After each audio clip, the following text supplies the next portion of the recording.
I was watching the news and this horrifying photo of Xena just came across the news. Linda Hickey of Johns Creek connected with Xena. And I just stopped in my tracks. Before she even knew her. She was emaciated, she was nearly starved to death, and she was dumped in somebody's front lawn. She couldn't get those horrifying images out of her mind. Every night before I went to bed, I'd pray for her, and then in the morning I'd wake up and I'd grab my coffee and sign right into her Facebook page. A Facebook page was created for the abused pup, so others, like Linda, could follow her story. Most people didn't think Xena would survive. The vet gave her just a 1% chance of survival. Turns out, Xena had a greater purpose. I decided for sure that I was going to fill out adoption papers. She would join Linda's family and change it forever. I believe it's the classic story of who rescued who. Xena, let me show you something, Xena. A baby chick.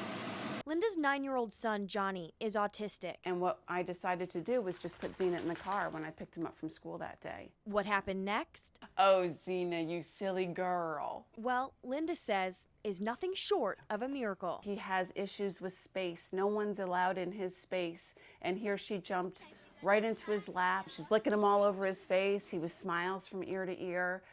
He was singing to her. He was talking nonstop to her. This little boy who chose to not speak much, not that he couldn't talk, but he chose not to,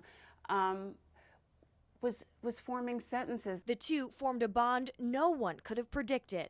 Xena was not trained for this. She's not a service dog. She's not a therapy dog. She is an ordinary dog who is doing extraordinary things.